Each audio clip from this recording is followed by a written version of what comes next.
네, 너무 반갑습니다. 네, 네, 반가우시죠? 네, 저번 주에 안 봐서 너무 보고 싶었습니다. 오늘 이제 여섯 번째 저희가 선교 강의를 하고 있는데요. 다시 한번 저희가 한 주 쉬어서 조금 잊어버리셨죠? 그래서 다시 리마인드하고 그 다음에 시작하면 좋을 것 같습니다. 제가 이번 선교 강의를 준비하고 또 이렇게 하면서 제 안에 많이 또 정리가 되고 그동안 현장에서 뛰었던 선교사가 다시 한번 이것을 이론적으로도 한번 생각해보고 저희에게는 아주 좋은 시간이 되고 있습니다. 여러분들에게는 어떤 시간인지 모르겠지만 저에게는 정말 내가 이제까지 해왔던 선교를 다시 돌아보고 어떤 마음을 놓쳐버렸는지 이거는 내가 너무 잘했다 이렇게 생각했던 부분들도 많이 있고요.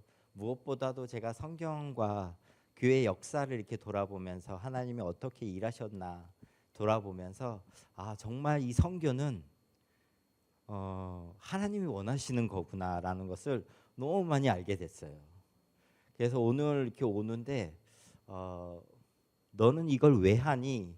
라는 질문을 하게 되는 것 같아요. 제 자신에게. 너는 선교를 왜 하냐? 너는 왜 선교사가 되었냐? 라고 했을 때 제가 어떤 생각이 들었냐면 처음에는 주님 당신 사랑해서 이 일을 시작했습니다. 근데 지금은 이 일이 하나님이 원하시기 때문에 내가 하는 것이 되었습니다. 라고 오늘 얘기했던 것 같아요. 이렇게 하나님과 교제하면서. 그래서 정말 이 선교라는 것은 하나님이 모든 열방과 민족이 주님께 돌아오고 주님의 자녀가 되는 것, 이것이 하나님께서 원하시는 에덴 동산에서 이루고자 했던 그 하나님의 비전이 새 예루살렘에서 이루어지는데 그 시간 가운데 어떻게 하면 한 사람이라도 더 주님께 돌아오고 그 사람들을 또 구원하고자 하시는 하나님의 마음이 좀 느껴지시나요? 저는 그게 너무 많이 느껴지는 것 같아요. 그래서 이 시간이 저에게는 너무 귀하고 이런 마음들과 하나님이 어떻게 세계를 이끌어 가시고 이 일을 완성하기를 원하시는지를 보게 되는 것 같아요. 하나님의 이러한 선교에 대한 열망은요, 어느 시대든지 한 번도 그게 사그라든 적이 없어요. 그 이 열망은요, 모든 시대를 넘어서요, 계속해서 동일한 열망이 모든 시대 가운데 보여졌다는 거였어요. 믿으시나요? 정말 기독교의 정말 암울한 시대, 그게 이제 로마의 핍박에 있었던 그 시대 가운데서도 하나님이 어떻게 일하셨는지, 그러면서 지금까지도 하나님이 계속 일하신다는 거, 하나님이 아직도 이 선교를 오늘날에도 계속 이루어 가시는 것을 믿으시나요? 이거를 또 하기 원하시는지를, 정말 이것을 우리가 이 역사 가운데 보면 오늘날까지 좀 저희가 요약하고 그리고 갔으면 좋겠습니다. 저는 이 시간 가운데요, 정말 모두가 하나님의 마음을 조금이라도 더 알고 이 열망이 우리의 마음이 됐으면 좋겠어요. 하나님의 이 마음이, 이 뛰는 심장이 우리의 심장이 되었으면 좋겠어요. 그래야 이 시간이 의미가 있고, 그래야 정말 하나님이 기뻐하지 않으실까. 우리가 하나님의 이 역사를 어떻게 움직여가고 계시는데, 이 핸들링하고 계시는 이 역사 가운데 우리도 함께 동참하고 참여해서 하나님과 함께 걸어가고 뛰어가고 동행할 수 있다면 이보다 더 기쁜 삶이 없고 이보다 더 의미 있는 삶은 없다고 생각합니다. 하나님이 오늘 이 시간 가운데 그것을 보여주시기를 기도합니다. 한 장 넘겨주면 저희가 잠깐 요약을 하고, 선교가 구약 넘어가시면 신약에서 어떻게 시작됐죠? 구약의 모든 배경 가운데 하나님이 준비하셨죠. 그리고 예수님이 오셨고, 그리고 이제 승천하시면서 성령님을 기다리라고 했죠. 그리고 성령님이 임하셨습니다. 오순절에. 오직 성령이 너희에게 임하시면 너희가 권능을 받고 온 예루살렘과 온 유대와 사마리아와 땅 끝까지 내 증인이 되리라. 성령의 오심으로 말미암아 이제 선교가 더 이상 이 복음이 예루살렘에 머물러 있지 않고 그 다음부터 땅 끝까지 어떻게 가는지를 성경은 우리에게 보여주고 있습니다. 근데 그 중간 예루살렘을 떠나서 유대를 떠나서 사마리아를 떠나서 이 복음이 이제는 어디로 넘어가요? 안디옥으로 넘어가죠. 안디옥에서 또 어디로 넘어가요? 콘스탄티노플로 넘어가죠. 근데 이 과정 가운데 거의 약 250년간, 거의 한 300년간 로마의 박해 기간이 있었죠. 이 박해 기간 동안 하나님은 역사를 하셨고 그때 많은 순교자들이 나옵니다. 그렇죠? 사도들이 다 순교를 당했고, 그리고 그 외에도 성경에 나와 있는 많은 사람들과 무명의 그리스도인들이 순교를 당하면서 이 마지막에 로마가 어떻게 돼요? 기독교로 변해버리죠. 이 역사를 보면요, 로마가 이거는요, 그 옛날 고대 전쟁을 보면요, 이집트하고 이스라엘하고 그 10개 재앙이 있잖아요. 이게 누구의 싸움이죠? 신들의 싸움이었죠. 이집트 신들하고 이스라엘의 신, 누가 강하냐? 그래서 이스라엘의 하나님이 이집트에 있는 모든 신을 심판해 버리잖아요. 그러면요, 자연적으로 어떤 게 되냐면, 이집트 사람들은요, 자기가 공격했는데 패망했어요. 그러면 어떻게 돼요? 우리가 믿는 하나님이 아니라 저들이 믿는 하나님이 더 강하다고 생각하는 게 이게 자연스러운 겁니다. 근데 로마가 지배층이에요. 근데 피지배층이 기독교예요. 근데 나중에 역전이 됐어요. 이게 자연스럽지 않은 거예요, 사실. 그렇죠? 정복자가 이 피지배층의 종교를 받아들이는 거는요, 이건 있을 수 없는 일인데, 기독교 역사를 보면 하나님이 이렇게 역사를 하셨어요. 로마가 지배를 했다가 핍박했던 종교를 받아들여서 기독교를 인정합니다. 로마 시대 때는 이 복음이 북쪽으로 가지 않으니까 고트족에도 가지 않고 앵글로색슨족이라든지 켈트족이라든지 지금의 영국이 그쪽으로 가지 않으니까 그쪽에서 침략해서 정복해버리죠. 근데 정복해버렸는데 정복한 사람의 종교를 받아들여요. 바이킹족도 공격을 했는데 자기네들이 데리고 갔어요. 근데 그 사람들의 종교 때문에 기독교를 받아들입니다. 되게 신기한 역사예요, 사실. 자기가 정복했는데 정복한 사람들의 종교를 받아들여요. 이렇게 하나님이 이 중세 시대 때 역사하셨어요. 그래서 이 누구죠? 켈트족이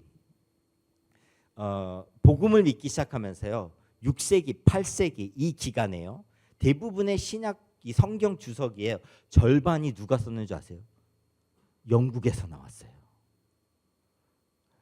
처음에는 야만인이라고 얘기했던 사람들이요, 이 사람들의 주석이요, 엄청나게 많이 나오게 돼요. 하나님이 그래서 고트족, 켈트족, 바이킹족 이 사람들을 이 복음화하기 위해서 그 사람들이 오게 만들어서 정복하게 만들어서 여기에 있었던 복음이 그들 민족 안에서 역사하게 하나님이 일하십니다. 그리고 이제 종교개혁이 일어난 이후에는 이 종교개혁이 일어나고 이 중세 이 모든 시간에는요, 선교를 누가 담당했었냐면 수도원이 담당했었어요. 그래서 수도원에 있는 사람들이 거기서 교육을 하고 가르치고 사람을 키워서 이들을 보냈거든요, 선교사로. 근데 종교개혁이 되면서 뭐가 막혔냐면, 뭐가 닫아졌을까요? 종교개혁이 일어나면서 마틴 루터는 수도원을 다 없애버렸어요. 그러면서 수도원이 없어지니까 자연적으로 선교가 없어져 버렸어요. 그래서 종교개혁 시대 이후부터는 거의 약 1500년부터 1700년 요 사이에는 선교, 개신교는 선교를 거의 하지 않습니다. 그런데 그러면 칼빈은 하지 않았냐? 칼빈은 근데 선교를 알았어요. 그리고 하기를 원했어요. 그래서 그 본거지를 어디를 잡았냐면 제노바로 잡기도 했었어요. 그래서 거기를 통해서 선교를 하려고도 했었고, 그것이 그러니까 이들이 선교를 몰랐었냐? 알고 있었습니다. 알고 있었지만 그 여건상 종교개혁의 그 시대적인 상황 속에서 선교까지 힘이 닿지 않았어요. 할 수가 없었죠. 근데 그 사이에 1700년이 넘어가면서 이제 그 당시에 이제 모라비아 교도인도 나오고, 그리고 이 1700년 이 18세기에는 뭐가 일어나냐면 영국에 부흥이 일어납니다. 그때 영국에 이제 그 조지 휘필드라든지 존 웨슬리라든지 이런 사람들이 일어나면서 영국에 부흥을 일으켜요. 이 부흥과 함께 그리고 이 부흥이 되고 나서 그 다음부터 개신교의 선교가 시작이 됩니다. 이제 수도원을 대신할 뭐가 생겨요. 그게 바로 선교 단체가 선교회가 나오기 시작합니다. 그러면서 이제 수도원을 대신해서 선교회가 선교를 이제 감당하게 돼요. 이것을 보면요, 성경에 그 바울이 로마서 1장 16절에 뭐라고 하죠? 내가 복음을 부끄러워하지 아니하노니 이 복음은 모든 믿는 자에게 구원을 주시는 하나님의 능력이 됩니다. 이 복음을 이 문화와 민족을 뛰어넘는 복음이 있습니다. 사실 복음이 그 민족을 변화시켰어요. 복음이 복음되었을 때, 복음이 전해졌을 때 이 복음이 우리를 변화시킨다고요. 우리에게 새로운 생명을 주시는 거예요. 복음 안에 생명력이 있습니다. 아무리 이 정복을 해도요, 피지배층이 가지고 있는 이 복음이 위대하고 생명이 있기 때문에 이 복음이 복음을 낳아요. 하나님의 능력이요, 복음을 통해서 나타나게 되고 이게 역사 가운데 지금 인류 역사 가운데 이게 나타나고 있는 것이에요. 그래서 이 하나님의 복음은요, 한 민족에 종속되어 있지 않습니다. 그렇죠? 로마에게만 속해 있던 복음이 아니었어요. 그렇죠? 켈트족이나 고트족이나 이 사람들에게 속해 있는 것이 아니었어요. 수도원에만 한정되어 있는 복음이 아니었어요. 이 민족과 문화를 뛰어넘어서 복음이 복음으로 하나님의 능력으로 나타나게 되는데 이것을 통해서 하나님이 역사하시는 겁니다. 이게 하나님의 위대하심이죠. 정말 하나님은 모든 믿는 자에게 구원을 주시는 하나님의 능력이 복음인 겁니다. 이 복음이 전해져야 돼요. 이 복음을 우리가 믿고 있고 이 복음이 전해져야 선교지에 비로소 선교가 되고 하나님의 일이 이루어진다는 거예요. 그래서 우리가 해야 될 일은 복음이 복음되게 하는 것, 복음이신 예수 그리스도의 생명을 전하는 것, 이게 우리가 해야 되는 선교예요. 어떤 문화, 이제 저희가 이제 쭉 볼 텐데 현대 선교를 보면서 어떻게 복음이 전해졌는지를 저희가 볼 거예요. 그러면서 조금씩 더 자세하게 이 이야기를 좀 풀어갔으면 좋겠습니다. 현대 선교, 하나님이 세계 역사를 움직이는데 복음이 계속 확장되기를 원하세요. 그렇죠? 근데 지금까지는 보면 복음이 어디에 머물러 있어요? 유럽에 머물러 있어요. 그렇죠? 러시아, 많이 가면 러시아, 유럽 이쪽에 머물러 있지 어디로 안 갔어요? 아시아 쪽으로도 못 왔고 아프리카에도 못 왔고 아메리카에도 못 왔고 이게 아직 전해져 있지 않는 나라들이 많아요. 근데 하나님은 어디를 보고 계세요? 유럽이 아니라 이제 유럽은 복음화가 됐어요. 그렇죠? 그러면 이제 복음이 이쪽으로 나아가야 되는데 사람들이 나아가질 않아요.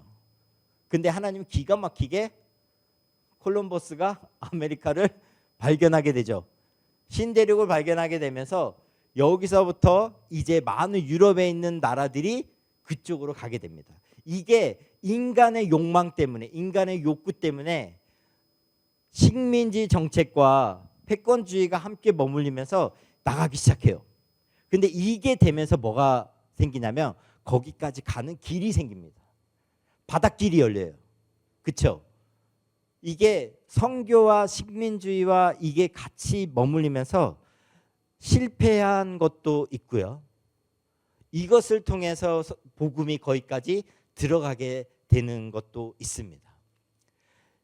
크리스토퍼 콜럼버스가 신대륙을 발견하잖아요. 그래서 1492년에 15세기 말부터 신대륙에 대한 이제 이 호기심과 나아가려고 하는 것들이 생기면서 전설 속에만 전해져 내려왔던 남쪽에 있는 대륙, 남쪽에 대륙이 있다, 땅이 있다. 이것들이 막 이제 되면서 제임스 쿡 선장이 이제 배 타고 나가잖아요. 나가면서 이 남극을 발견하게 되고 호주도 가게 되고 호주를 또 발견하게 되고 유럽인 중에 최초로 또 호주로 가게 되고 그리고 이제 북쪽으로도 가게 되고 북태평양도 가게 되고 이런 것들을 다 이제 가게 되면서 뭐가 열리냐면 사람들이 아직도 우리가 모르는 곳에 사람들이 살고 있다라는 것을 알게 됩니다. 교회가 이걸 알게 되죠. 그런데 다른 사람들은 뭐예요? 스페인이나 포르투갈이나 이런 사람들은 이 나라들은 멕시코, 페루, 그렇죠? 남미 이쪽에 가서 다 정복하고 식민 정책을 하게 됩니다. 19세기, 20세기 초까지 이런 식민주의 정책이 계속해서 이루어져요. 영국, 프랑스가 그때 강대국이어서 싸움을 할 때도 영국과 프랑스는 계속해서 나아가서 식민 정책을 하려고 영국, 프랑스, 네덜란드 다 모든 유럽에 있는 강대국들이 이 가서 식민지 그리고 정복 이 모든 것들이 이루어지는 시대였습니다. 그래서 17세기, 18세기는 식민 제국 시대가 열리게 돼요. 유럽에. 그러면서 막 나가요. 되게 많이 이렇게 섞여서 나오거든요. 18세기에는 유럽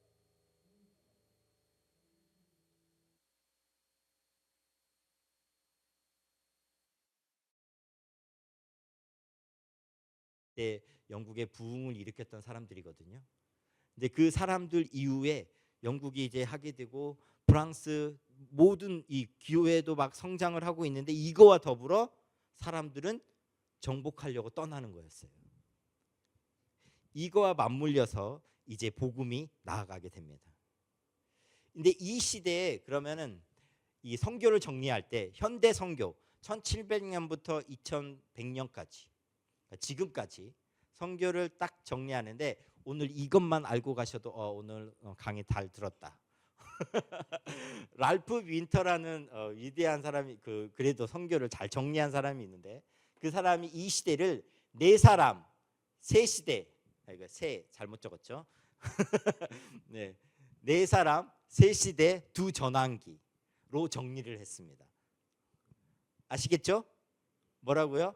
네 사람, 네 명의 사람, 세 개의 시대 그리고 두 전환기 이게 현대 선교를 정리하는 단어들이에요. 그러면 네 사람은 누구냐? 첫 번째 시대를 이끌었던 윌리엄 캐리가 있고요.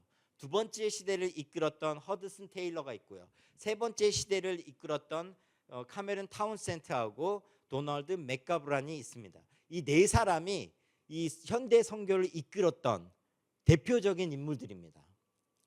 그리고 이 세 시대는 윌리엄 캐리와 시작된 현대 선교의 시작이었고 그 당시 일어났던 게 있었고 허드슨 테일러를 통해서 두 번째 선교 현대 선교의 시대가 열리는데 그때는 혁신적이었어. 획기적이었고 사람들이 생각하지 못했던 많은 전환들이 생기게 됩니다. 1기와 2기 사이에는요. 이 식민 배를 타고 가니까요. 첫 번째 어디로 가요? 해안가로 가게 됩니다.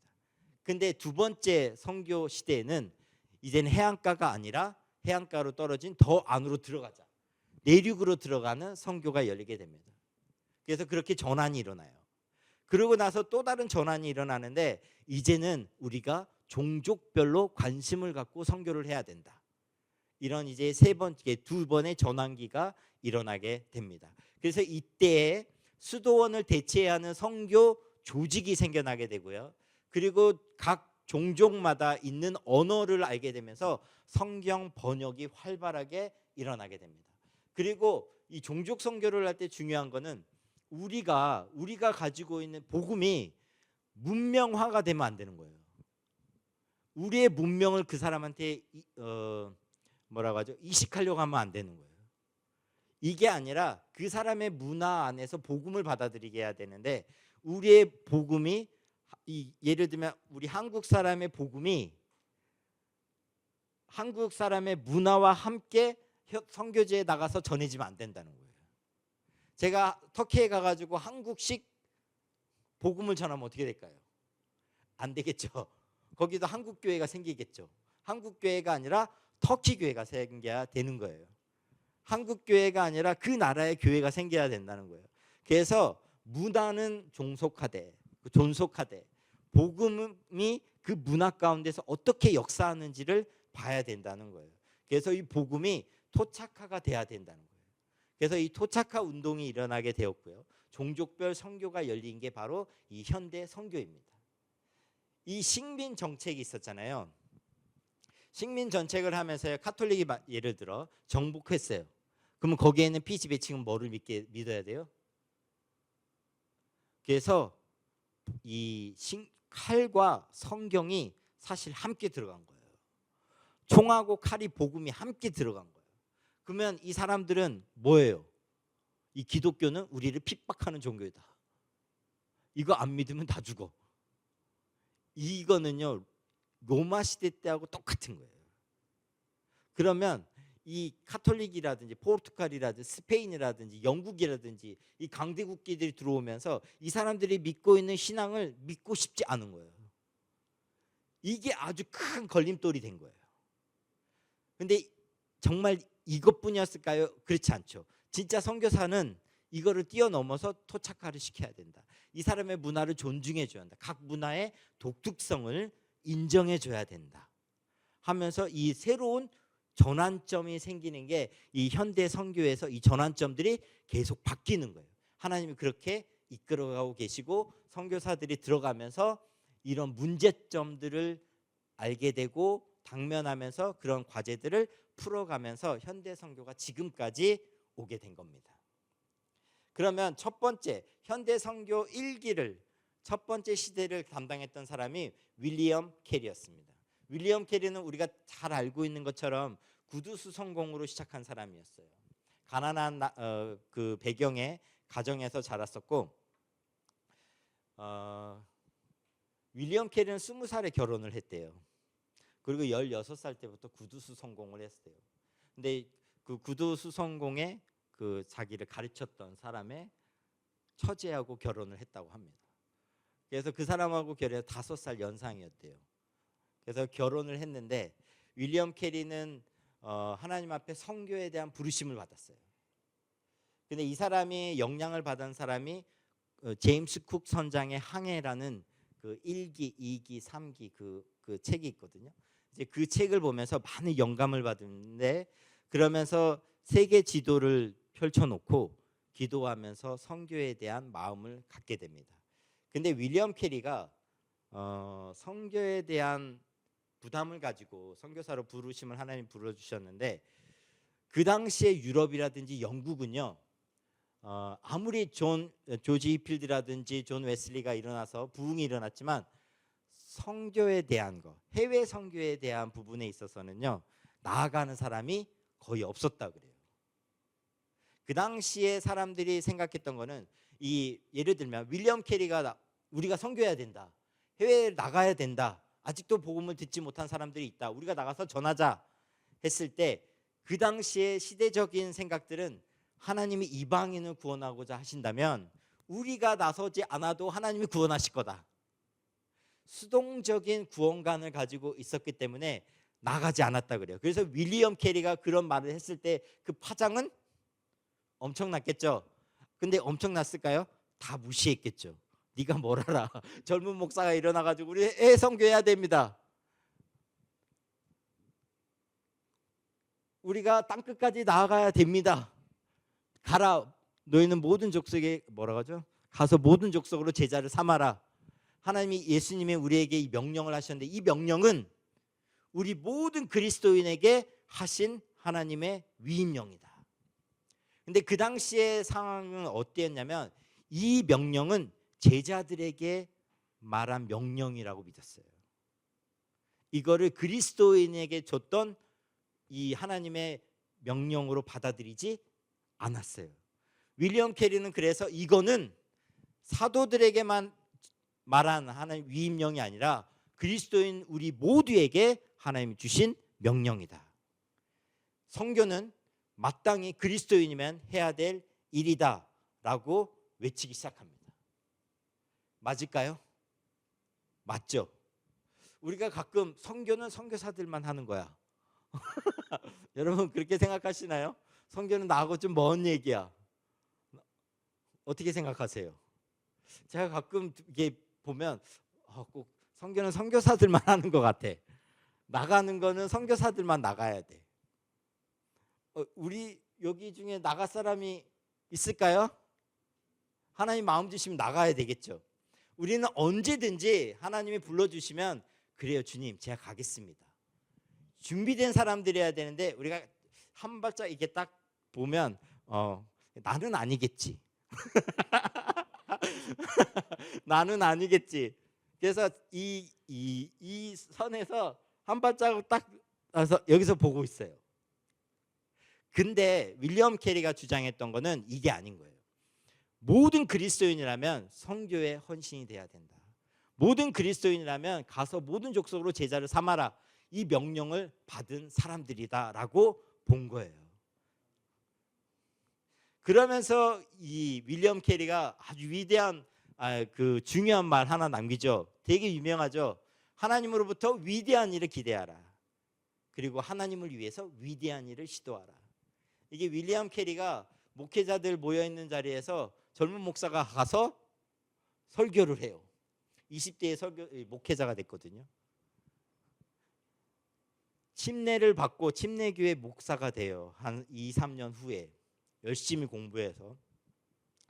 윌리엄 캐리가 언어에 대한 은사도 있어서 신약 성경 그 주석책을 보면서 헬라어로 독학했다 그래요.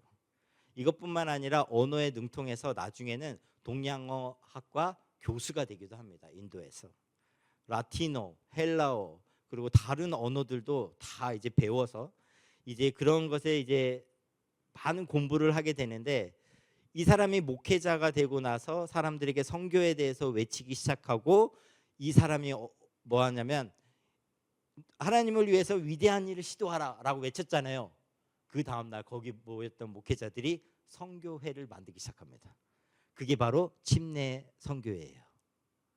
거기에서 근데 윌리엄 캐리가 어떻게 하게 되냐면요. 그 선교회의 첫 번째 선교사로 가버립니다. 담임 목사님이었어요.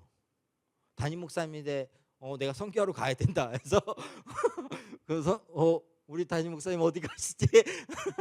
했을까요? 그 교회가 윌리엄 캐리를 보냈죠.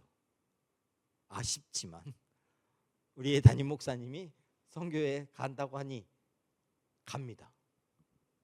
그리고 인도로 이제 가게 되는데 윌리엄 캐리가 선교에 대해서 외쳤을 때 영국 교회가 어떠한 반응을 보였을까요? 첫 번째로는 영국이 반대했습니다. 이유가 뭔지 아세요? 이유가 국내에도 할 일이 너무 많다. 이유가 이거였습니다. 오늘날 한국 교회하고 좀 비슷한 것 같아요. 한국 교회가 지금 한국에 일이 너무 많다. 맞죠? 윌리엄 캐리 시대 때도 그런 일이 있었을까요? 맞아요. 영국에도 지금도 할 일이 많다. 아직도 복음이 들어야 될 사람들이 많다. 그런 일들이 있었습니다. 근데 윌리엄 캐리는 뭐라고 얘기했을까요? 이렇게 얘기했대요. 어떤 사람들은 우리나라에도 그리고 우리의 직접적인 행동 반경 안에도 남태평양의 야만인들과 마찬가지로 무지한 사람들이 수없이 많고 그렇기 때문에 다른 나라에 가지 않아도 고국에 할 일이 충분히 있다며 선교를 반대한다. 하지만 뭐라고 얘기하냐면요. 우리나라에도 하나님에게서 아직도 떨어져 있는 사람들이 수없이 많다는 것을 나도 인정한다. 할 일이 많다는 거예요. 이 때문에 우리는 10배나 더 부지런히 일해야 한다. 그리고 이들에게도 하나님을 알려주어야 한다. 그리고 지금 여기 고국에는 목회자가 있고 성경도 있고 많은 것들이 있지만 그곳에는 목회자도 없고 성경도 없고 복음을 들을 기회가 없다. 이것을 위해서 우리가 가야 되고 모든 방법을 동원하여서 이들에게 복음을 전해야 한다. 윌리엄 캐리는 그 당시에 국내 영국이라든지 국내의 필요성을 외면하지 않았어요. 그것도 중요하다고 얘기를 했습니다. 하지만 이와 더불어 균형 있게 하나님의 선교, 해외 선교에도 교회는 눈을 가리면 안 된다. 이것에도 열려 있어야 되고 균형 있게 이것을 함께 해야 된다. 복음이 모든 사람에게 받아들여질 만큼 가치가 있다면 우리는 왜 모든 사람에게 전하지 않는가? 그 당시에는요, 부와 자신의 유익과 성공을 위해서요, 배를 타고 떠났어요. 그렇죠? 배를 타고 어디로 갔어요? 아프리카로 가고 아메리카로 가고 아시아로 가고 식민지 정책이니까요. 가서 정복하고 깃발 끄주면 내 땅이니까. 거기 있는 원주민들 다 죽이고 내 땅 차지하면 되니까. 이것을 위해서는 배를 타고 간단 말이죠. 4개월이 걸려도 5개월이 걸려도 헌신하고 간다고 이거예요. 근데 왜 우리는 하나님을 위해서 이것을 하지 않는가? 요즘 제가 보면 해외에 한 달 살기 많이 요즘 막 뜨고 있죠. 한 달 살기, 가서 막 외국에서 한 달을 살아요. 이게 막 너무 좋아. 근데 왜 하나님을 위해서는 한 달 단기 선교를 하지 않느냐 이거예요. 우리는 너무 이런 거에 너무 빠져 있어서 너무 좋게 보이고 방송에 너무 많이 나오니까 이런 것에 그래 그런 것들을 한번 해봐야지. 근데요, 정말 우리가 복음을 함께 나눴을 때 이 사람들의 반응은요 정말 다릅니다. 터키 사람들이 얼마나 나이스하고요, 얼마나 잘해주는 줄 아세요? 가면요 집에서 재워줘요. 근데 제가 기숙사에서 한 20명이 한 방에서 살았거든요. 제가 외국인이 혼자예요. 그 기숙사 전체에서 외국인이 혼자이니까 또 동양인이고 얼마나 반겨져요. 우리 형제 나라. 너무 좋아요. 그리고 막 이 월드컵 바로 2002년 월드컵 끝나고 바로 들어갔기 때문에 아주 우리가 또 감사하게도 4위 했잖아요. 3, 4위전에서 져가지고 터키한테 너무 잘 됐죠. 막 치근한 마음으로 봐요. 그래 우리 경기 재밌었지, 이겼으니까. 근데 너무 좋아하는데 너무 잘 챙겨주고 복음을 전하는 순간 너 선교사지. 왕따를 시켜요. 20명이 19명이 한 명이 믿었거든요. 거기서 이런 것을 우리가 겪어보지 않는데 어떻게 알겠어요? 근데 우리가 하나님을 위해서는 어떤 것을 시도해보고 어떤 것을 해보지 않는 거는, 우리가 많은 여행을 가려고 경비를 모으시나요? 모으죠. 우리가 해외 선교 한번 다 가봐야지, 해외 여행 한번 가봐야지. 여기 한국에 와 보니까 일본 여행, 동남아, 뭐 태국, 뭐 엄청나게 많더라고요. 근데 정작 제가 한 가지 되게 안타까운 거는 TV에 터키에 대한 여행은요 되게 많이 나와요. 그렇죠? 근데 제가 교회를 방문하잖아요. 진짜 마음이 아팠어요. 그 담임 목사님이 저를 터키에서 왔습니다 하면요, 그래요. 우리도 터키 한번 여행 한번 가봐야 되는데. 이게 이 선교에 대한 마음은 없고 관심은 없고 터키 여행을 한번 우리 교회가 가봐야 될 것 같은데, 거기에 있는 거기 칠대교회 한번 가봐야 될 것 같은데 어떻게 하면 좋을까요? 너무 마음이 아픈 거예요. 아직도 거기는 99%가 무슬림이고 터키는 기독교에는 0.0001%가 있는 나라인데도 선교지임에도 불구하고 선교에 대한 관심보다는 우리 지금 뜨고 있는 여행을 가고 싶어하는 마음이 너무 읽혀지는 거예요. 그러니까 말하고 싶지가 않아요. 그냥 아무 말도 없이 예 하고 그냥 나오고, 그래 오늘이 마지막으로 볼 일이구나. 다시 볼 일은 없겠구나 하고 이제 나오긴 하는데 너무 마음이 아프더라고요. 우리가 그 당시에는 식민주의와 이런 것을 쫓아서 갔지만요, 지금은요 우리가 뭔가를 누리고 어떤 여행이라든 이것에 대한 관심이 너무 높아져서 그쪽으로만 가요. 시대와 어떤 이 컨텍스트는 좀 달라졌지만요, 이 정말 똑같은 현상이 지금도 일어나고 있습니다. 우리가 정말 하나님을 위해서 뭔가를 해보고 한 달 사기도 한번 해볼 수 있잖아요. 1년을 하나님 앞에 들여서 한번 살아볼 수 있잖아요. 우리가 세상 사람들도 이제 안식년 얘기하더라고요. 그죠? 안식년 해야 된다. 여러분 살면서 안식년을 선교지에서 해볼 수 있어요? 있어요. 거기서 정말 선교를 한번 해보고 하나님이 어떠한 일을 하고 계시는지 그런 것들을 보면서 있을 수 있어요. 그런 것도 우리가 계획할 수 있는 거죠. 이때 그래서 윌리엄 캐리는요 외쳤던 거예요. 사람들은 부와 성공과 유익을 자신의 유익을 위해서 가는데 왜 우리는 하나님을 위해서 가지 않는가? 이 마음을요 전하면서요 이 사람이 87페이지가 되는 하나의 책을 내요. 근데 이 책이 유럽의 선교의 불씨를 일으킵니다. 그래서 그 옥스퍼드라든지 그 거기에서 모였던 건초더미에서 모여서 사람들이 기도를 청년들이 기도하면서 불이 붙어 가지고요. 거기서부터 이제 선교가 시작됩니다. 윌리엄 캐리가요. 침례 신학교를 세우고 나서 자신이 나가겠습니다 하고 가요. 아내가 뭐라고 했을까요? 그래 같이 갑시다 했을까요? 싫어했어요. 가지 말자고 했어요. 어린아이들도 있고 배 타고 5개월을 가야 되는데 인도까지 가야 되는데 누나잖아요. 누나가 또 말빨이 세요. 제가 또 이제 연상이랑 살아봐서 좀 아는데 어려워요. 하여튼간 근데 시작부터요 이 순탄치 않습니다. 근데 가자마자 어떤 일들이 일어나냐면 5살 근데 반대했죠. 윌리엄 캐리는 혼자 가려고 했어요. 가족들 다 놔두고 난 이거 좀 아닌 것 같은데 그건 좀 본받으면 안 될 것 같아요. 혼자 가려고 했는데 하나님 막으셨어요. 하나님 막으셔서 가족들도 다 함께 인도로 가게 됩니다. 근데 결국은 거기에서 5살 된 아들 피터가 죽게 돼요. 인도에서. 그리고 이 죽음을 본 엄마가 정신병자가 됩니다. 완전히 미쳐버려요. 그래서 정신질환으로 아내는 죽게 됩니다. 윌리엄 캐리가 선교에 헌신했다고 모든 게 순조롭게 됐을까요? 그렇지 않아요.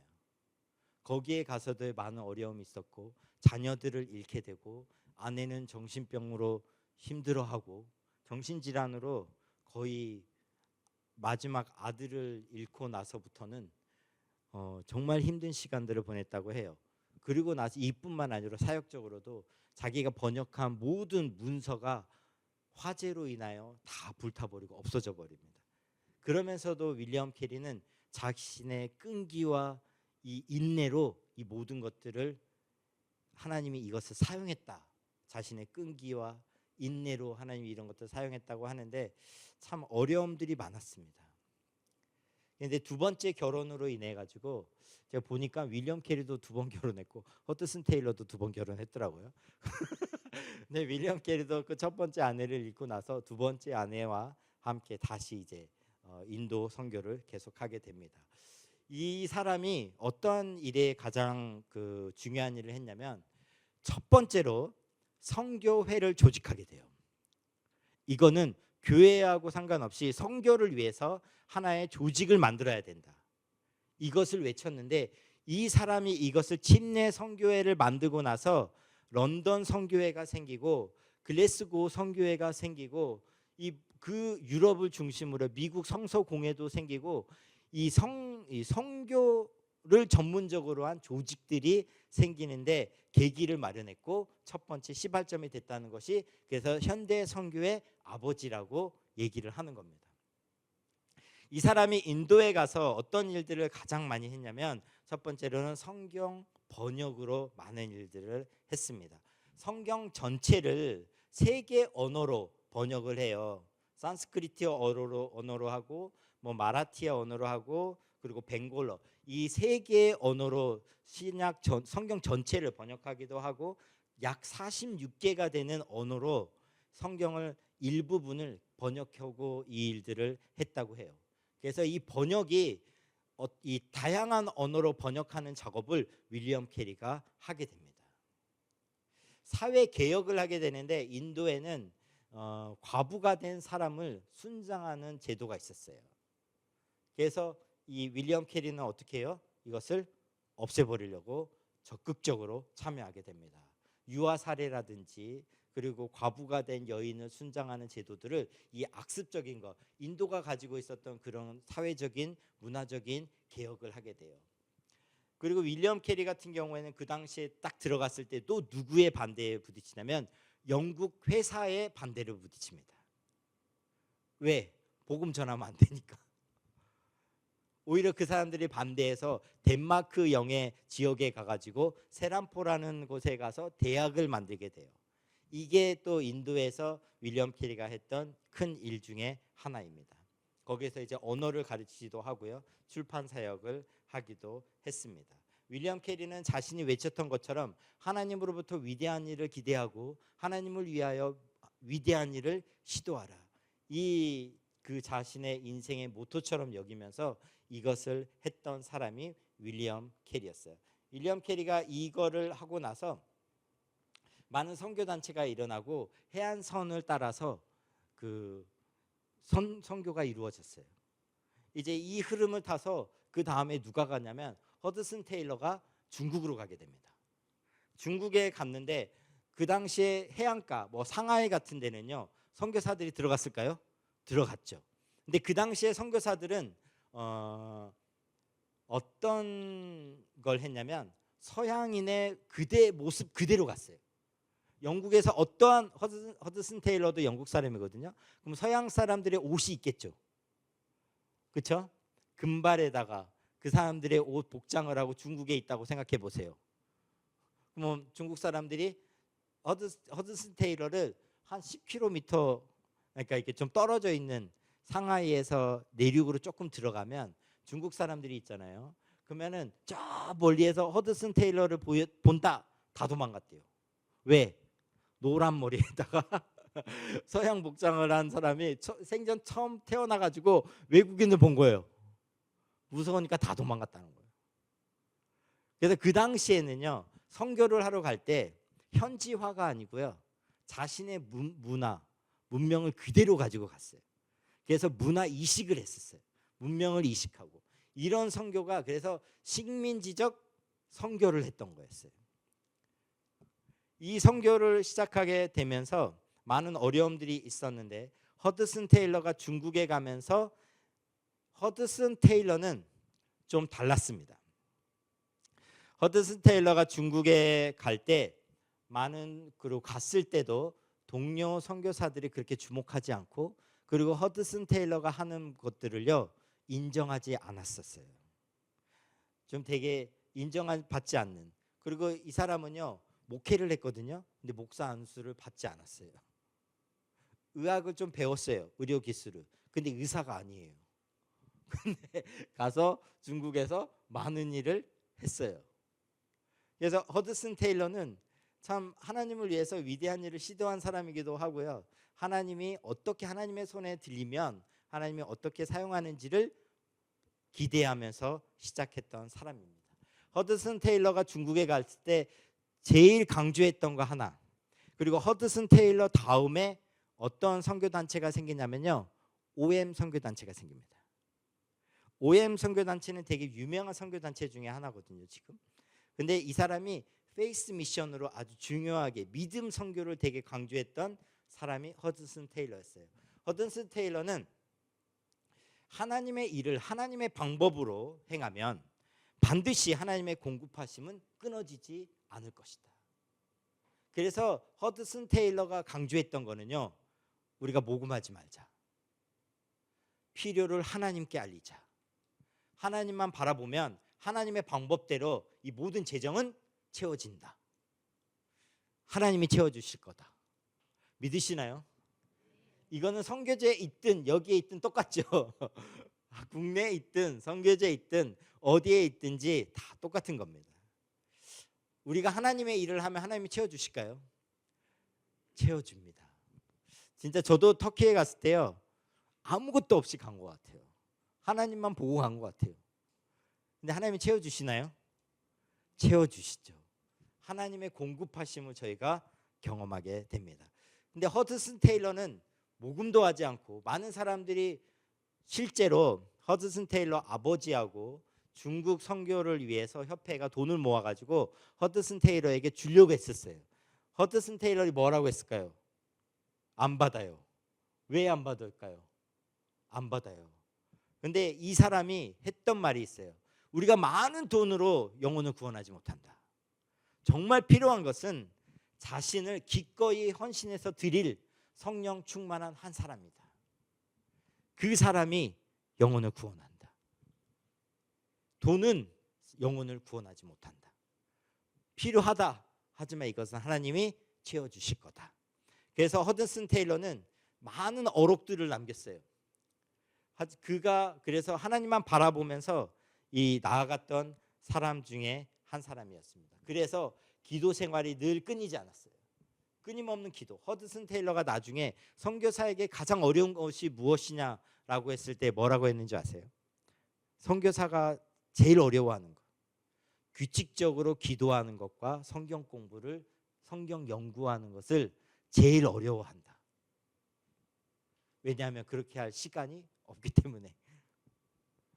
선교사가 그래서 가장 어려워하는 것이 그거였어요. 그래서 허드슨 테일러는 기도 생활을 강조했고, 그가 세운 CIM이라는 선교 단체를 세우거든요. 그리고 이 사람이 한 가지를 뭔가를 보는데, 이 사람이 이 시대를 기점으로 전환점이 일어나는데, 해안선 중심의 선교가 아니라 내륙으로 들어가서 내륙 지방에서 선교를 해야 된다. 내륙 지방으로 들어가려고 하니까 너무 외모가 띄는 거예요. 그래서 이 사람들이 뭘 하게 되냐면 중국의 옷을 입게 되고요, 중국식 집에서 자게 되고요, 그리고 변발 있죠, 이게 길게 머리를 가발 같은 걸 묶어가지고 하는, 그래서 그 변발도 하게 되고, 허드슨 테일러가 변발을 하고 중국 옷을 입고 나타나니 동료 선교사들이 뭐라고 했을까요? 웃었겠죠. 너 뭐하냐. 중국 사람들이 이 사람을 보면서 변발 선교회라고 놀렸다고 합니다. 근데 이 사람이, 허드슨 테일러가 뭐라고 했냐면, 사람들이 너를 외국인으로 기억하기를 원하느냐, 아니면 생명을 전하러 온 사람으로 기억하기를 원하느냐. 왜냐하면 외국인 복장을 하고 금발머리를 하고 갔는데 외국인이어서 다 도망간다는 거예요. 근데 그리고 다 쳐다봐요. 근데 자기가 중국 옷을 입고 변발을 하고 그 사람들처럼 있다 보니까 이 사람들이 나를 외국인으로 취급하지 않는 거예요. 그래서 이 사람이 이런 생각을 가지고 성육신하게 됩니다. 그 사람들의 문화로 들어가게 돼요. 그래서 거기서부터 이 중국 내륙 선교를 이제 시작하게 되는데, 이것을 위해서 우리가 새로운 선교 단체가 필요하다. 그래서 중국 현지에서 내륙 선교를 위한 내륙 선교회를 만들게 됩니다. 허드슨 테일러가요 그 사람들에게 유럽의 많은 사람들에게 선교를 헌신하라고 부릅니다. 허드슨 테일러가 했던 많은 일들이 있는데, 사람들이 헌신하고 들어오는 모든 사람들은요 페이스 미션으로 살아야 됐었어요. 중국 옷을 입어야 되고, 거기 선교에 소속한 모든 사람들은 지금은 모든 선교사들이 따라가는 지침이거든요. 우리가 먼저 성육신해야 되고 그들과 같이 돼야 되고, 이제 무조건적인 수용은 아니지만 그들의 문화의 독특성을 인정하면서 복음을 전하는 것을 중요하게 생각하죠. 이것에 시초를 처음 시작했던 사람이 허드슨 테일러였어요. 그래서 이 이후로 많은 이제 외국인들이 어떻게 중국 사람처럼 살아가는지에 대해서 알게 됐고요. 처음 갔을 때 사람들은요 직업을 가지고 있었고요, 하나님께 이 공급하심을 받았던 사람들이었어요. 그래서 늘 자기의 것을 나눠주고 가난한 사람들을 돕고 하는 희생을 가지고 있었고요, 모든 영역에서 하나님의 주권이 인정돼야 된다는 것을 핵심 가치로 가지고 있었습니다. 하나님이 인도해 주셔야 되는 것을, 그래서 모든 결정과 방향에 있어서 하나님의 인도하심을 구하는 게 허드슨 테일러가 가지고 있었던 거예요. 그래서 이 사람이 가지고 모든 선교사는 재정을 요청해서도 안 되고, 하나님의 방법으로 행해지는 하나님의 일에는 결코 하나님의 공급이 부족하지 않을 것이다. 믿음에 따라 필요한 것을 하나님께 전적으로 의지하는 것, 이것이 허드슨 테일러가 가지고 있었던 겁니다. 정말 우리가 전적으로 하나님을 의지하면 하나님이 일을 하실까요? 공급함이 있으실까요? 공급함을 경험하면 하면 할수록 우리의 믿음이 자라죠. 우리는 하나님을 경험한 만큼 하나님을 신뢰할 수 있습니다. 믿음은 하나님을 얼마만큼 아느냐, 이것에 정말 이게 똑같이 가는 것 같아요. 우리의 믿음은요, 정말 저는 선교지에 있으면서 믿음이 많이 자란 것보다 하나님을 더 많이 알게 되고 하나님을 더 신뢰하게 되는 것 같아요. 그래, 하나님이 해주실 거야. 이게 그냥 빈말이 아니고요, 하나님이 공급하시는 거지. 하나님이 주실 거야. 필요하면 하나님이 주시지. 여러분, 이게 그냥 재수 없는 말일까요? 이게 그냥 너무 무책임한 말일까요?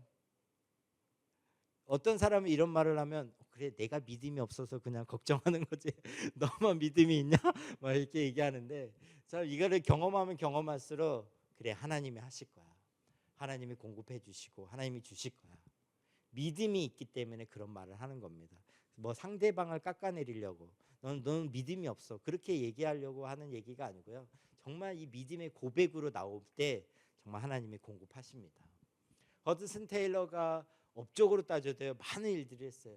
중국 내륙 선교회를 성립하게 되었고, 믿음 기반의 선교 방식, 정말 페이스 미션으로 하나님 바라보면서 모든 자원을, 필요한 것들을 기도를 통해서 우리가 하나님으로부터 공급하심을 받자, 이게 그의 모토였고요. 그리고 이 사람은 목회 교육을 받지 않았어요. 목사 안수도 받지 않았죠. 그러다 보니 모든 사람이 선교사가 될 수 있다. 아주 그때는요, 진짜 되게 획기적인 생각이었어요. 그래서 선교회를 열어서 모든 사람이, 지금 얘기하면요, 전문인 선교 같은 것도요, 너 선교회 헌신했어? 20살이에요. 근데 제가 23살에 선교 나가려고 하니까 제주도 저기 시골교회에서 뭐라고 하는지 아세요? 목사 안수 받고 가라. 이 생각을 그 당시에도 가지고 있었단 말이죠. 근데 지금도 가지고 있는 교회도 많이 있죠. 근데 이 사람은 어떻게 했어요? 선교에 관심 있어? 갈 수 있어. 근데 이것을 위해서는요, 선교 훈련을 받아야 된다고 했었어요. 그래서 짧지만 체계적인 선교 훈련을 받고 나갈 수 있게 만들었습니다. 그래서 목회자, 이런 전문적인 훈련들을 받은 사람이 아니더라도 이런 훈련들, 선교 훈련을 받아서 선교사로 갈 수 있는 것들을 만들기 시작합니다. 그러면서 이 사람이 또 했던 거는 여성 사역자들, 부인들도 선교사다. 그리고 여성 싱글 사역자들도 선교에 동원할 수 있다. 그러면서요, 허드슨 테일러가 했던 게 여성 선교사들을 많이 일으켰습니다. 실제로 중국에 온 많은 선교사들이 있는데, 이 사람 그 선교에 온 사람들이 거의 1000명이면요 50%는 여성 싱글 사역자라고 해요. 1900년도에 중국에서 선교사들에 대한 그 압박이 있으면서요, 많은 사람들이 순교하거든요. 거의 153명이 순교했다 그래요. 아이들 한 50명 정도가 죽임을 당하고 순교를 당하는데, 그때 대부분이 허드슨 테일러 선교 단체에 있는 사람들이고 싱글 여성 사역자들도 있었다고 합니다. 그래서 그리고 나서 현지 지도자 양성을 해야 된다. 자립된 교회를 만들어야 된다. 현지인 중심의 교회를 만들어야 된다. 이것을 아주 강조했었고, 그리고 문화적 동일시 전략을 했는데, 그게 바로 식민지적 선교를 하지 않았어요. 거기를 탈피했어요. 복음이 유럽 문명과 복음을 동일시 여기는 것이 있었거든요. 그래서 이 복음을 유럽 문명과 떼어놨어요. 떼어놓으면서 복음을 전하기 시작했고, 그 복음이 중국 문화에 들어갈 수 있도록 만들게 된 겁니다. 허드슨 테일러가 가족 중심의 선교를 또 하게 됐는데요, 허드슨 테일러는 자기의 아내도 같이 들어갔죠. 근데 안타깝게도 얼마 되지 않아서 아내는 젊은 나이에 죽어요. 거의 한 32살인가 33살에 아내는 죽게 되고, 또 그 당시에는 많은 어려움들이 있었지만 자녀들이 선교지에서 많이 죽었어요. 그래서 거의 한 3명의 자녀를 또 선교지에서 잃기도 하고, 그리고 허드슨 테일러 같은 경우에는 그 한 연에 자녀 2명이 죽고, 그리고 며칠 후에 아내까지 죽게 됩니다. 그러면서 이제 거기서 하지만 가족 단위의 중심의 선교를 하게 한 사람이 바로 허드슨 테일러였어요. 허드슨 테일러의 아내도 젊은 나이에 죽었지만 그의 아들이 임종을 지켜본 것을 가지고 이제 쓴 글들이 있거든요. 거기에서 그 아내가 뭐라고 얘기했었냐면 아이한테 이제까지 약 30년간 내가 하나님을 믿으면서 하나님과 내 사이에 구름 한 점이 없었다. 그래서 내가 하나님께 가는 거는 나에게 슬픈 일이 아니다. 이제 임종을 앞두고 얘기하는 거예요. 하지만 이때 너희들을 남기고 가는 것이 슬프다. 하지만 하나님을 믿고 하나님을 신뢰하면 너의 모든 필요를 만족시킬 것이다. 하나님을 믿어라 하고 이제 그 유언을 남기고 가게 됩니다. 그렇게 그 허드슨 테일러는 아내도 보내고 또 다른 또 이제 두 번째 부인과 선교를 계속하게 됩니다. 힘드시죠? 네, 마지막 이제 3기에 와게 됐는데요. 여러분들이 좀 시간이 되시면 허드슨 테일러의 생애라든지 이런 것들을 한번 찾아보세요. 허드슨 테일러가 어떻게 살았는지, 어떤 말을 남겼는지. 허드슨 테일러는 현대 선교에 정말 모델이 되는 사람 중에 한 명이에요. 저도 이 강의를 준비하면서 허드슨 테일러에 대해서 많이 더 알아보고 하면서 많은 은혜가 있었는데 여러분들에게 동일한 은혜들이 있었으면 좋겠어요. 정말 하나님이 허드슨 테일러를 어떻게 사용하시고 어떠한 마음으로 하나님을 섬겼는지를 좀 저희가 배웠으면 좋겠다라는 생각은 듭니다. 중국 내륙 선교를 했잖아요. 그 다음부터는 어떤 일들이 있냐면 이제는 인도, 중국에서 어디로 가냐면 3기는 과테말라로 가요. 그렇죠? 과테말라에 가는데 미국의 한 청년이 대학교를 다니다가 중퇴를 했어요. 저처럼 중퇴하고 어디로 가게 되냐면 과테말라로 가게 돼요. 과테말라에 가서 성경을 배포하기 시작하는데 스페인어로 된, 그 당시에는 거기를 누가 점령했어요? 스페인하고 포르투갈이 점령했잖아요. 그래서 이제 거기는 스페인어로 된 성경도 있단 말이죠. 이 친구가 가서 거기 어떤 성경을 줬겠어요? 스페인어 성경을 줬죠. 근데 거기 인디언들이 스페인어를 알았을까요? 몰랐죠. 그랬더니 그 사람 중에 추장하면 이런 말을 했다고. 하나님이 똑똑한데 왜 우리나라 우리 민족의 언어를 모르냐.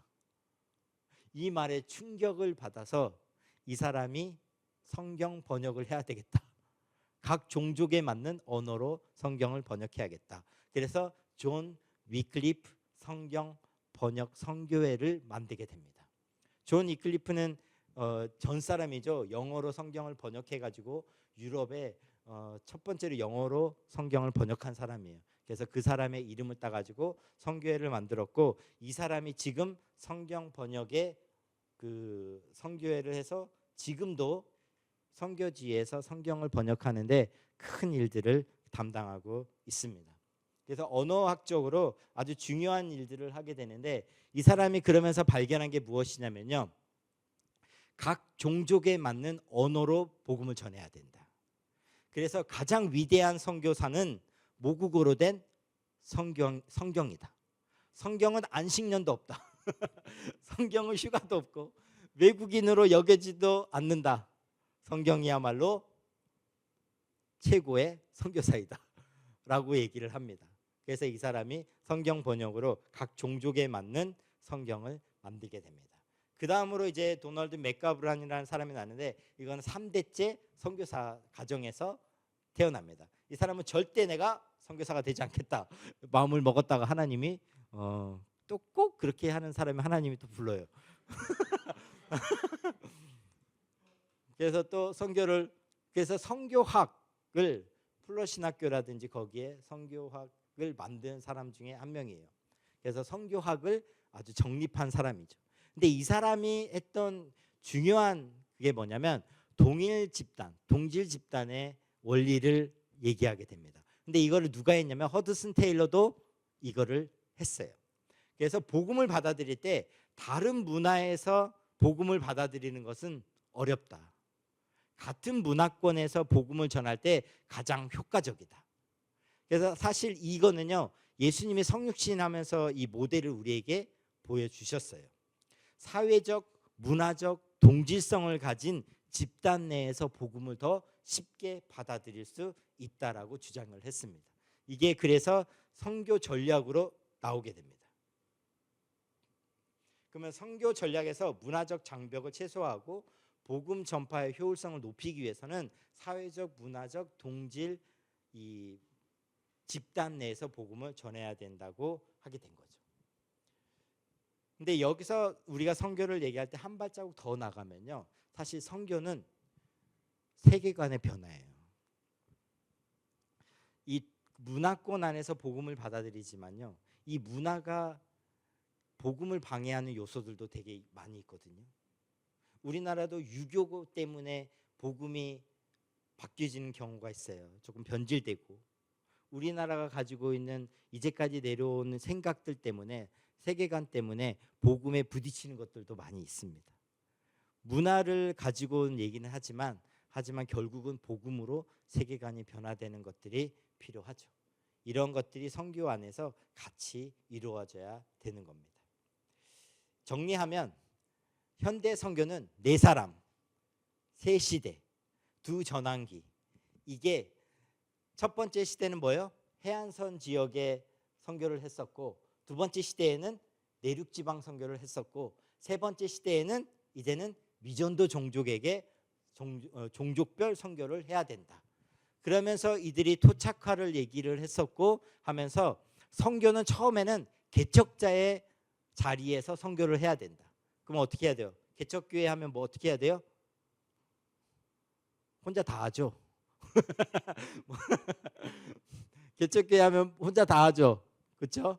사회도 보고 찬양인도도 하고 뭐 설교도 하고 다 해요. 이게 개척이죠. 그래서 한 사람이, 개척자가 모든 것을 다 하게 돼요. 그러다가 한 사람씩 사람들이 세워지면 어떻게 하게 되죠? 그 사람을 세우고 이제는 부모의 관계에서 그 사람들을 케어한다는 거예요. 그리고 나서 이제 그 사람들이 더 크면 현직 교회가 협력자로 있는 거예요. 도와주고.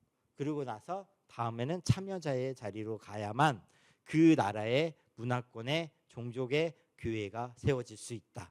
이게 현대 선교의 시대를 거쳐가면서요, 약 200년간 300년간 이 시행착오를 겪으면서 지금까지 온 선교입니다. 그래서 답은 지금은 개척자, 부모, 협력자, 그리고 참여자로 우리가 이 단계를 뭐라고 하냐면, 개척을 하고 이제 다시 양육시켜서 이양하는 단계까지 넘어가면 이제는 선교사는 그곳에서 나오는 거죠.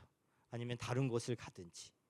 그래서 이 개척자, 부모, 협력자, 참여자의 관계 속에서 우리가 선교를 해야 될 것에 대해서 지금까지 현대 선교는 얘기하고 있습니다. 하나님이요, 이 선교와 함께 시대를 움직이잖아요. 그러면서 이 식민주의가 되면서 기독교 유럽이, 서구 열강이 이제 식민지화 시켰잖아요. 식민지화 시켰기 때문에 복음이 들어가지가 않아요. 그럼 하나님이 어떻게 하실까요? 무너뜨리겠죠. 독립시키겠죠. 그래서 대부분의 나라들이 어떻게 돼요? 독립되죠. 지금은 그런 식민지 아래에 있는 나라가 몇 개 있나요? 거의 없죠. 갑자기 소련이 붕괴되면서, 그렇죠? 1991년에 어떤 일이 나요? 중앙아시아에 있었던 모든 나라들이 독립해요. 거기는 정말 들어갈 수 없는 나라 중에 하나였거든요. 근데 거기가 열려요. 하나님이 지금 이 식민지 아래에 있었던 많은 나라들을요, 다 독립시켰어요. 그래서 이제는 복음이 들어갈 수 있도록 만들어 놓으셨어요. 그러면 2025년 지금 우리는 어떻게 해야 될까요? 그 현대 선교의 도널드 맥가브라는 언제까지 산 줄 아세요? 1990년까지 살았어요. 얼마 전이에요. 그 전 사람은 3시대를 이끌었던 사람은요, 1982년에 죽었어요. 얼마 전이에요. 이게 먼 얘기가 아니에요. 뭐 30년 전 얘기를 지금 저희가 하고 있는 얘기예요. 30년 전 얘기가요, 지금은 선교 역사에서 우리가 배우고 있는 거예요. 그러면 우리는 저는요 이렇게 생각해요. 선교 역사를 저희가 쓰고 있습니다. 바이샘 교회가 선교 역사에 어떻게 쓰이고 있는지 여러분 기대가 되시나요? 우리가 하나님 안에서 기대해야 되고 우리가 생각해야 되는 것이 이건데요. 왜 그 선교회에 전신이 되는 사람이 있어요. 시티 스토드라는 사람이 있는데 그런 이 사람이 어떤 말을 남기냐면요. 우리 인생은 짧다. 우리 인생은 지나간다. 하지만 하나님 안에서 한 일은 영원히 기억될 것이다. 제가 그 이번에 이걸 준비하면서 리전도 종족에 관한 것은 다음 주에 같이 하면 좋을 것 같고요. 마무리하면서 제가 한 가지 이번에 이거 준비하는데 그런 마음이 들더라고요. 뭐라고 해야 되죠? 그 저희 아내가 그 터키에 나올 때 최샘 선교사님이 그걸 했었어요. 어떤 마음으로 나올 것이냐. 그랬을 때 저한테 얘기했던 게 자신의 향유 옥합을 깨트려서 나와야겠다. 그래서 하나님 앞에 나는 그거를 깨트렸고 그리고 선교를 나오게 됐습니다. 그렇게 이제 얘기를 하더라고요. 그 제가 이제 윌리엄 캐리라든지 허드슨 테일러라든지 뭐 맥가브란이라든지 이런 사람들을 이렇게 생각하면서 그 사람들이 했던 일들, 했던 많은 말들, 그리고 행한 일들, 그리고 그들이 결단한 일들 이런 것들을 다 보면 이 사람들이 어떠한 사람들이었을까 생각하게 되더라고요.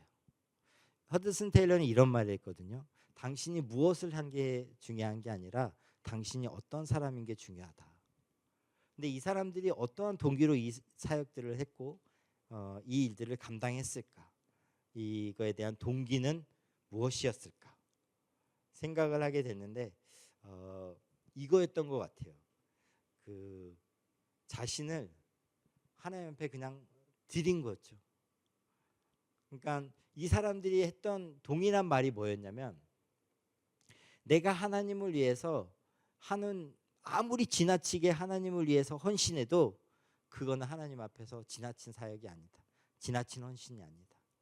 왜냐하면 하나님이 나에게 하신 일이 있고 나에게 새 삶을 주셨고 영생을 주셨는데 내가 어떠한 일을 하더라도 어떤 지나치게 많은 일들을 하더라도 하나님 앞에 지나친 것은 없다. 하나님이 왜 나보다 하나님은 과분하게 나에게 해주셨기 때문에 그 어떤 일도 내가 하나님 앞에서 과분하게 한 일은 없을 것이다 라고 얘기를 해요. 예수님이 자신의 발 아래 향유 옥합을 깨트린 여인에게 뭐라고 얘기하죠? 너가 한 일, 이 여인이 한 일이 복음이 전해지는 모든 지역 이 복음이 전해지는 것 가운데 기억되리라라고 얘기합니다. 이 일이 되게 멋진 말이에요. 기독교 안에서 예수님이 이 여인이 한 일이 기억되리라 이런 말을 한 적이 거의 없거든요. 예수님이. 근데 자신의 향유를 옥합을 깨트려 가지고 드렸을 때 예수님이 그 일을 가지고요 정말 그것을 귀히 여기는 것을요 저희들이 볼 수가 있습니다.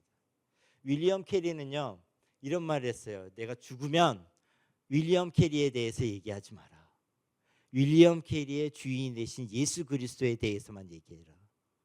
이들은요 허드슨 테일러도요 그리스도 안에서 참 눈 감은 자. 허드슨 테일러가 자기가 잘나서 많은 일들을 했다 이것을 원하지 않으셨어요. 안 했죠. 근데 선교 역사는 그들을 얘기하는 거예요. 가끔은요 우리 자신을 우리가 감추려고 하잖아요. 한 일을 감추려고 하면 하나님이 드러내세요. 그래서 그것을 알리게 해주세요. 근데 우리가 자꾸 우리를 알리려고 하면 하나님이 그냥 덮어버리세요. 그런 일들이 있는데 이 선교 역사 가운데 윌리엄 캐리라든지 허드슨 테일러라든지 다른 사람들은 하나님이 그런 마음을 주셨을 때요 기꺼이 자신을 헌신해서 하나님 앞에 드린 사람들이었던 거죠. 윌리엄 캐리도 20대, 허드슨 테일러도 32세인가 그때 나가게 돼요. 반대로죠. 윌리엄 캐리가 그때 32살에 나가게 되고 허드슨 테일러가 이제 20대에 나가게 됩니다. 참 이들은요 그런 시대에 어렸을 때 10대에 하나님 앞에 헌신해 가지고 20대, 30대 하나님 앞에 자신을 드렸습니다. 저는 우리가 지금 쓰고 있는 이 일들 있잖아요. 오늘 이렇게 저희가 3개월간 선교 강의를 듣는데 저희가 이 시간 동안에도 좀 생각을 해보면 좋겠어요. 하나님이 정말 이 일을 완성하고 싶어 하시는데 이 선교를 하고 싶어 하시는데 우리는 과연 후대의 역사가 우리를 어떻게 평가할까? 그것보다도 우리가 먼저 하나님 앞에 어떻게 우리가 서야 될까? 허드슨 테일러가 이런 말을 했다고요. 만약에 나에게 1000파운드가 있으면 모두 중국 사람들에게 줄 것이다. 나에게 1000개의 목숨이 있다면 이 모두 중국을 위해서 바칠 것이다. 하지만 이것보다 더 중요한 것은 이게 아니라 나에게 1000개의 목숨이 있다면 하나님께 기꺼이 바칠 것이다. 예수 그리스도를 위해서 사용할 것이다. 우리에게 좀 원색적인 복음이 있었으면 좋겠어요. 원색적인 심플한 결단이 있었으면 좋겠어요. 너무 복잡한 신앙 말고 정말 하나님을 위해서 심플하게 헌신할 수 있고 심플하게 그래 하나님 불러주셔 가야지. 하나님 하라고 해 그럼 해야지. 뭐 여기에 다른 이유 핑계 대지 말고 하나님 하라고 하시면 그래 가는 거지. 하는 거지. 그래 순종하는 거지. 여기에 복이 있습니다. 오늘 여기까지 하죠. 너무 더 하면 힘드실 것 같고 우리가 진짜 하나님을 좀 묵상하고 하나님이 이 시대에 어떠한 일을 하고 계시는지 하나님이 어디를 바라보고 계시는지 우리가 그것에 초점을 더 맞추고 함께 나아갔으면 좋겠습니다.